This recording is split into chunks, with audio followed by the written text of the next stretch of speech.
जय हिंद दोस्तों, स्वागत है आप सभी का एक बार फिर से हमारे इस न्यू करंट अफेयर सेशन में।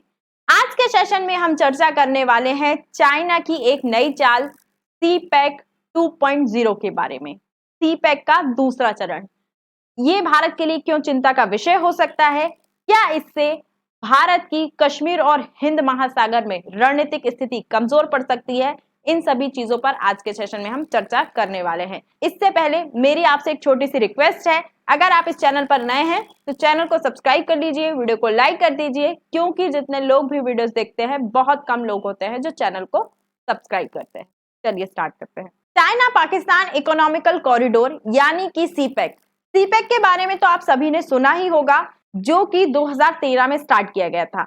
ये जो प्रोजेक्ट है चाइना के जिनजियांग शहर को पाकिस्तान के ग्वादर बंदरगाह से जोड़ता है। इस प्रोजेक्ट के अंडर लगभग 3000 किलोमीटर लंबी जो सड़क है वो तैयार की जा रही है और ये चाइना के belt and road initiative project का ही एक हिस्सा है।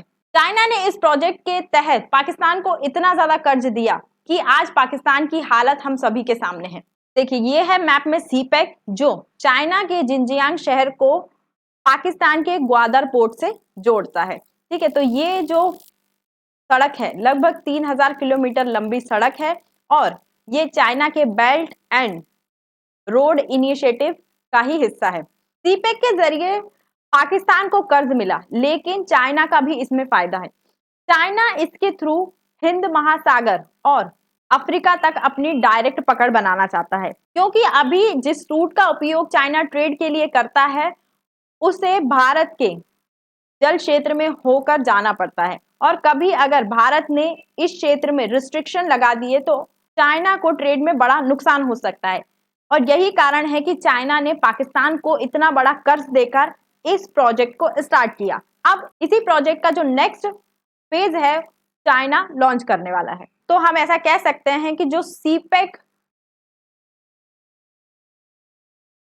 2.0 है वो सीपेक का ही अपग्रेडेड वर्जन है, जिसमें 5 नए कॉरिडोर शामिल हैं। चाइना इसमें 5E कॉन्सेप्ट की भी बात कर रहा है, मतलब कि जो पाकिस्तान है उसमें एक्सपोर्ट, पहला ई जो है वो है एक्सपोर्ट को बढ़ावा मिलेगा।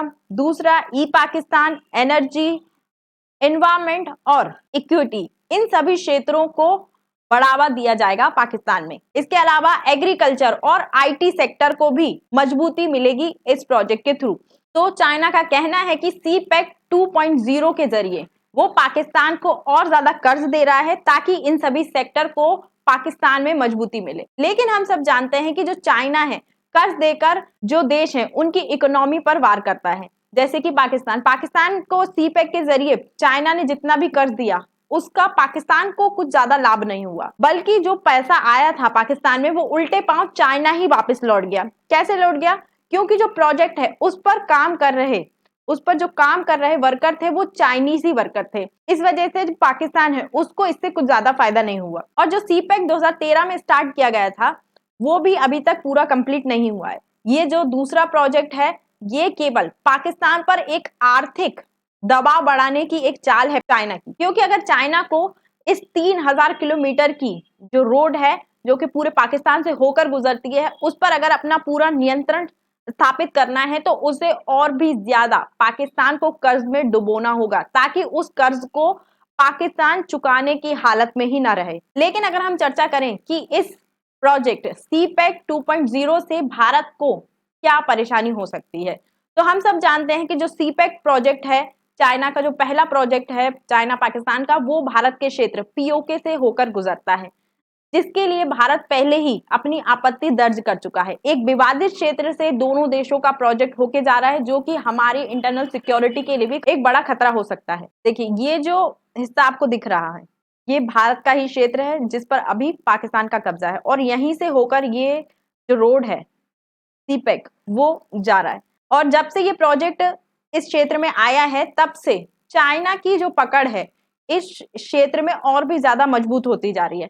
पाकिस्तान को पता है कि भारत अब इतना ज्यादा सक्षम है कि कभी भी वो अपने क्षेत्र को वापस ले सकता है, इसीलिए उसने चाइना की यहाँ पर एंट्री कराई ताकि इस क्षेत्र के विवाद में चाइना की भी एंट्री हो जाए और पाकिस्तान का जो पक्ष है वो और भी ज्यादा मजबूत हो जाए। और यही कारण है कि भारत ने हमेशा से सीपैक की आलोचना की है, सीपैक पर अपनी आपत्ति दर्ज की है। तथा अब जो सीपैक 2.0 के जरिए जो भी कर्ज दिया जाएगा, उसके जरिए इस क्षेत्र में और भी ज्यादा डेवलपमेंट की जा सकती है चाइना के द्वारा, और वो जो डेवलपमेंट है वो अपने फायदे के लिए उसका यूज कर सकता है। साथ ही जो सीपैक है वो पाकिस्तान को भी 2 हिस्सों में बांटता है।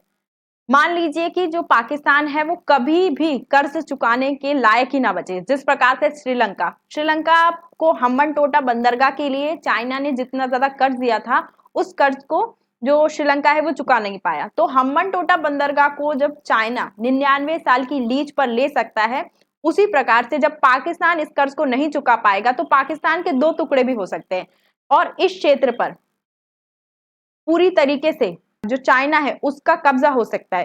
साथ ही ये जो सीपैक भारत के क्षेत्र से भी होकर गुजरता है, तो यहाँ पर भी जो चाइना की इन्वॉल्वमेंट है वो बढ़ सकती है। ये सीपैक भारतीय सीमा से भी बहुत ज्यादा मतलब समांतर है, तो यहाँ पर जो डेवलपमेंट होगा उसका उपयोग पाकिस्तान के जो आतंकवादी हैं वो सीमा पर अपनी गतिविधि बढ़ाने के लिए भी कर सकते हैं। और भारतीय सीमा पर बढ़ते इन्हीं खतरों को देखते हुए भारत इस सीपैक को अपनी अखंडता के विरुद्ध मानता है।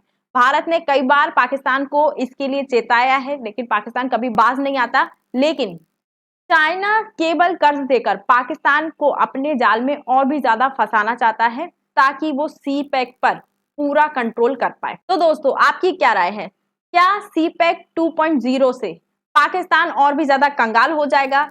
क्या ये जो सीपैक है भारत की सुरक्षा के लिए एक और बड़ा खतरा हो सकती है? भारत को क्या करना चाहिए? क्या भारत को क्वाड के जरिए और भी कड़े कदम उठाने की आवश्यकता है? हमें अपनी राय कमेंट पे लिखकर जरूर बताइए। आज के सेशन में इतना ही। आई होप आपको ये वीडियो अच्छी लगी होगी। मिलते हैं नेक्स्ट सेशन में, तब तक के लिए जय हिंद, जय भारत, थैंक यू।